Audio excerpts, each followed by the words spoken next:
Hi, my name's Sheehan, and today I'd like to talk about Doctor Who The Chase. I'd like to go through this story, just saying what I think about it and maybe some of the themes that crop up and as well the plot.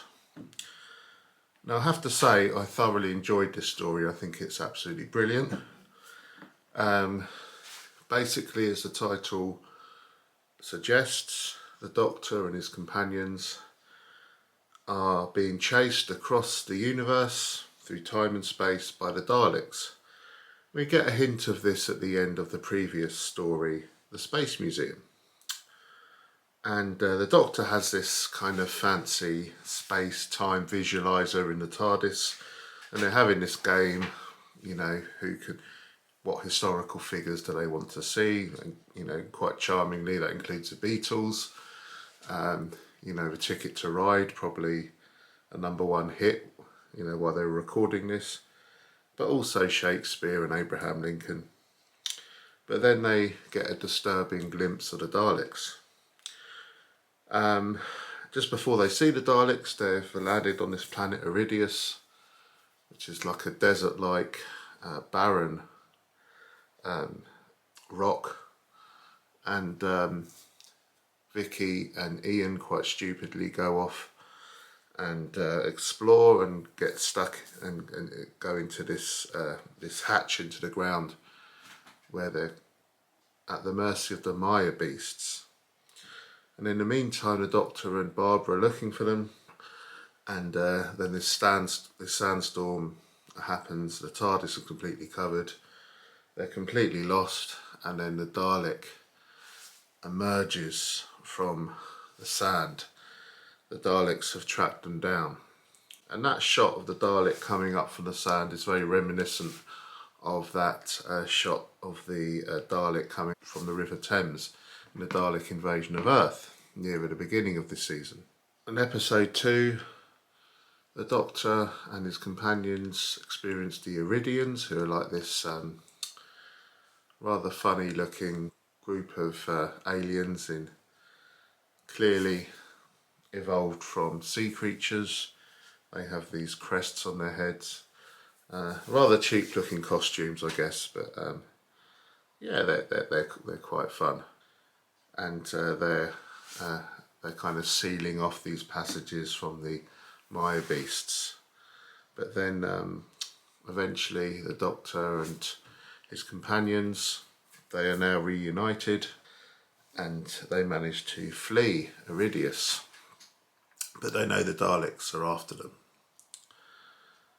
Episode 3, a complete switch. We're in contemporary New York, 1960s New York, on the top of the Empire State Building. We have this comic moment where this kind of cowboy-like American tourist is completely perplexed by seeing the Doctor and his companions materialise, and then the Daleks. It's rather humorous, and humour is a feature of this story, I think. And then the action transfers to a ship, a sailing ship, perhaps at the beginning of the 20th century. And the Doctor and his companions materialise on there. Ian gets a knock on the head by Vicky, quite comically. Then of course the Daleks turn up. One of the Daleks ends up overboard. Indeed, the whole crew of the ship ends up overboard. And completely unexpectedly, and it completely threw me by surprise, the ship turns out to be the famous Marie Celeste, which of course was discovered as like a ghost ship. Episode 4 is again, another crazy turn of events. The Doctor and co end up in this kind of classic haunted house scenario, and there's terrors on every corner, really kind of gothic horror kind of thing. The Daleks, of course, turn up, and it transpires that this is some kind of chamber of horrors in this kind of tourist attraction. And Vicky's left there. The Doctor dematerialises without her, but she manages to stow aboard the Daleks ship. And this is quite amusing, you see Frankenstein and Dracula fight the Daleks. And in episode 5, the action turns to a planet called Mechanos, which is like this jungle terrain with these lethal plant life creatures, which look rather cheap, but you know, they're good fun. And it turns out the Daleks have got a clone of the Doctor who's trying to infiltrate his group and you know, destroy him and his companions. And the clone, quite comically, looks nothing like William Hartnell, but there's some shots with William Hartnell's doing his lines, and then, you know, the Doctor has this kind of big fight with his double, and he kind of prevails. But then we have this great shot of this city on a hill, city kind of in this really, you know, good model work. And we're into the final episode, and we're introduced to these creatures called the mechanoids, these robotic creatures. And they have this and they're really striking, and they have this battle with the Daleks, and they manage to destroy each other. And the Doctor and his companions meet this new guy called Stephen, who's kind of a bit crazed and a bit weird. He's been on his own for 2 years, trapped by the mechanoids. His only companion is his little teddy bear, I think it's called Hi-Fi. And but then he manages to escape, and then, quite touchingly, Ian and Barbara leave. With much reluctance from the Doctor, they manage to get back to Earth in 1965, a couple of years after they left, in London, through the Daleks' time machine. And that's the end of the story. Now, The Chase, I think, is one of the most enjoyable William Hartnell stories.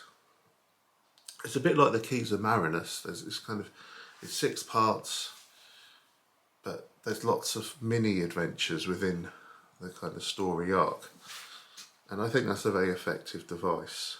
It certainly stops your mind wandering, you know. It doesn't feel like a 6-parter. It's thoroughly enjoyable. And, you know, as ever, some of the effects are a bit crude, I guess. But the Daleks are just brilliant. And they're even, you know, there's even moments of humour with the Daleks, the way they kind of talk. And it's as if the creators know that it's, you know, they're funny, really. They're inherently funny. And they play up to that with the way they kind of repeat the way they are, and you know, when they fall off the Maurice Celeste and engulfed by dangerous plants, etc. It's quite funny. And the Daleks have got these added implements, these added attachments, which are quite effective, including a compass and this radar kind of thing. So yeah, the Daleks are really great in it, and they've got lots of different voices as well. There's a particularly low one as well, which is quite amusing. And then at the end of the story, the mechanoids are a fantastic design as well. Apparently Terry Nation, I think, wanted them to be a big success like the Daleks were. And although that didn't take off, they're still a great addition to the Doctor Who canon. You know, full credit to Terry Nation, you know, so it's a really exciting story he's written. And my goodness me, this season really is a Dalek season, isn't it? With the Dalek invasion of Earth and the Space Museum as well. But I think The Chase is definitely a highlight of this season. For me, probably up there with the Web Planet. And it's just such great fun seeing them go around, you know, on board a ship to New York, to London at the end. You know, the people who watched this first must have thought, wow, did that really happen in one story, all these amazing things? And yeah, it did. You know, it's a testament to the genius of the premise of Doctor Who that all this was included in this story. Yeah, so The Chase is just, I think, a great addition to season 2. I think it's one of the best William Hartnell stories, thoroughly entertaining. And it's really sad to see Ian and Barbara go at the end. by this point you've really got an attachment to them, and it's the Doctor, William Hartnell, you know, you really sense his anguish at them going.